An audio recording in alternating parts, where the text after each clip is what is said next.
నమస్తే, welcome to Telugu రాజ్యం. ఇవాళ మనతో పాటు ప్రముఖ political and cine critic Bharadwaj గారు ఉన్నారు. సార్తో మాట్లాడదాం.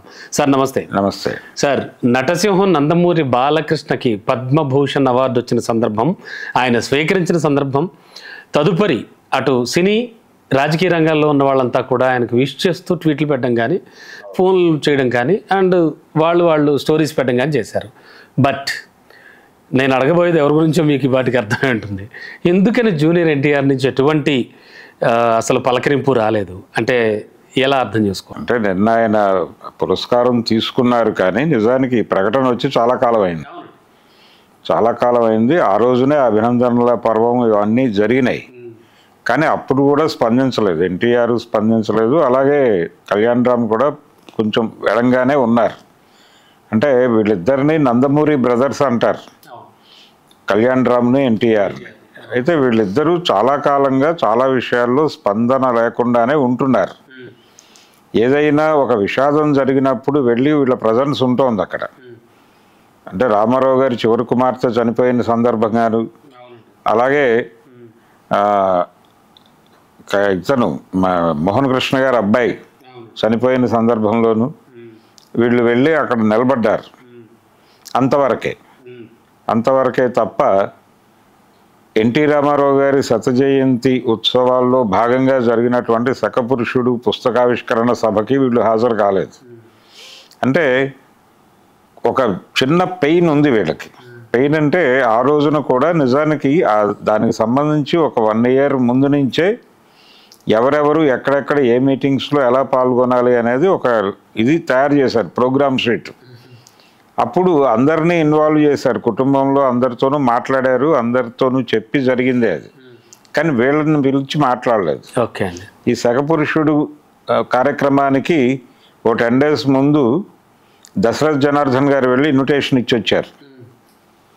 ఇలాంటివి జరిగినాయి. ఇలాంటివి జరగటంతో వాళ్ళు కొంత ఎడంగానే ఉంటూ వస్తున్నారు. దీనికి ఒక ప్రాతిపదిక ఏంటంటే జగన్మోహన్ రెడ్డి ప్రభుత్వంలో ఎన్టీఆర్ హెల్త్ యూనివర్సిటీ పేరు వైఎస్ఆర్ హెల్త్ యూనివర్సిటీగా మార్చిన సందర్భంలో ఎన్టీఆర్ స్పందించాల్సిన పద్ధతిలో స్పందించలేదు.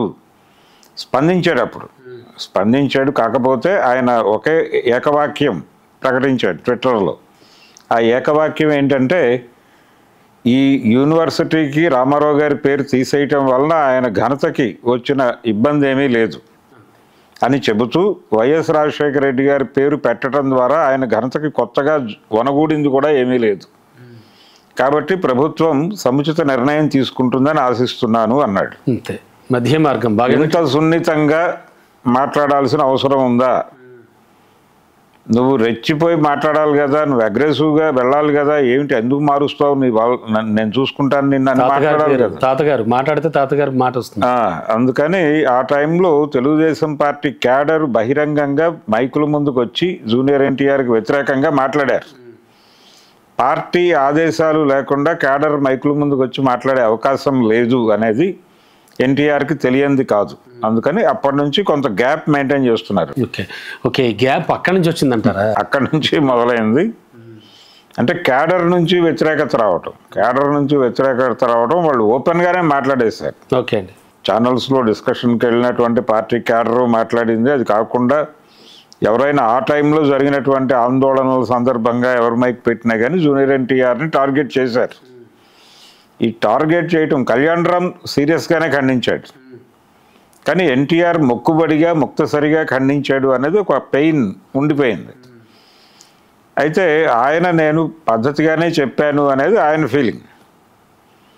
ఈ మాటల యుద్ధంలో భాగంగా అక్కడి నుంచి వాళ్ళు దూరంగా ఉంటూ వస్తున్నారు. ఈ క్రమంలోనే తారకరత్న మరణము, తారకరత్న వీళ్ళు దూరంగా ఉంటున్నారు అనే విషయాన్ని కూడా మాట్లాడాడు. ఏది తను లోకేష్ పాదయాత్ర, యువగళం పాదయాత్రకి ముగింపు సభకి జూనియర్ ఎన్టీఆర్ని తీసుకొస్తాను అని మాట్లాడాడు తను.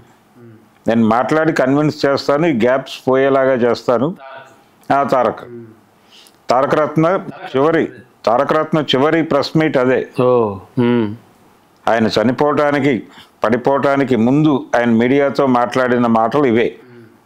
జూనియర్ని నేను తిరిగి స్ట్రీమ్ లైన్లోకి తీసుకొస్తాను, తనకి పార్టీకి ఉన్నటువంటి గ్యాప్ ఏమిటో నాకు తెలుసు, నేను అది మాట్లాడి సాల్వ్ చేసి వాళ్ళని మళ్ళీ తీసుకొస్తానని చెప్పాడు. కానీ ఆ తర్వాత చనిపోయాడు. అంటే యువగళం పాదయాత్ర ప్రారంభమైన 2వ రోజో 3వ రోజో కన్ను మూసాడు ఆయన. ఆ తర్వాత ఎవరు దీన్ని పట్టించుకోలేదు ఇష్యూని. ఆ గ్యాప్ అలా కొనసాగుతూనే వస్తోంది. అందుకని అంటే ఇటీవల బాలకృష్ణ గారి అబ్బాయి ఆయన సినిమా ఓపెనింగ్ అని చెప్పి ఒక హడావిడి జరిగింది, ఆయన ఎంట్రీ ఇస్తున్నారు అని, ప్రశాంత్ వర్మ దర్శకత్వంలో. అది వచ్చినప్పుడు కంగ్రాట్స్ చెప్తూ ట్వీట్ చేశారు మళ్ళీ చేశారు తప్ప అంతకు మించి ఈయనకి బిరుదు ప్రదానం జరిగింది అంటే ఈయన పద్మభూషణుడు అవుతున్నాడు అని ప్రకటన వచ్చినప్పుడు కూడా ఎలాంటి ప్రకటన లేదు, స్పందనలు ఏం లేవు. అలాగే ఇప్పుడు తీసుకున్నప్పుడు కూడా వాళ్ళు సైలెంట్గా వాళ్ళ పద్ధతిలో వాళ్ళు ఉన్నారు. ఏదైనా ఆ కుటుంబానికి ఇబ్బందికరమైన పరిస్థితి ఉంటే మేము ఉంటాము, నిలబడతామని ఆ సందర్భాల్లో ఉంటున్నారు వీళ్ళు. ఆ సందర్భాల్లో ఉంటున్నారు కానీ సెలబ్రేటివ్ మూడ్లో ఉన్నప్పుడు వీళ్ళు అక్కడికి వెళ్ళట్లేదు. అది చాలా సందర్భాల్లో కనిపించింది. ఈవెన్ లోకేష్ గారి నిశ్చితార్థం జరిగినప్పుడు కూడా ఇన్విటేషన్ ఉంది, జూనియర్ ఎన్టీఆర్కి వెళ్ళాడు. తను వెళ్ళి చాలా కొద్దిసేపే ఉండి వెళ్ళిపోయాడు. ఎందుకు వెళ్ళిపోయాడు అంటే లోపల ఎవరు పలకరించట్లేదు, సఫికేటివ్గా ఫీల్ అయ్యి వెళ్ళిపోయాడు అనేది బయటకు వచ్చినటువంటి వార్త. అవునండి, అది కొంత చర్చనీయాంశంగా మారింది అప్పుడు. అంటే మొత్తానికైతే ఓ గ్యాప్ అయితే నడుస్తుంది ఇప్పటికీ. నడుస్తోంది. ఆ గ్యాప్ వల్లే ప్రస్తుతానికి ఈ విషయాలు చెప్పకపోవడం లాంటివి జరుగుతున్నాయి. ఓకే, అంటే భవిష్యత్తులో ఏమైనా ఈ గ్యాప్ పూడ్చుకునే ఛాన్స్ ఉందంటారా? అంటే ఆయన ఏమి ఎటువైపు నుంచి చూసినా దూరం మనిషి ఏం కాదు. ఆయన పెళ్లి చేసుకుంది కూడా చంద్రబాబు నాయుడు గారి మేనకోడలు కూతురున్నాయి కాబట్టి ఎట్నుంచి అయినా రిలేషన్ ఉంది వాళ్ళకి.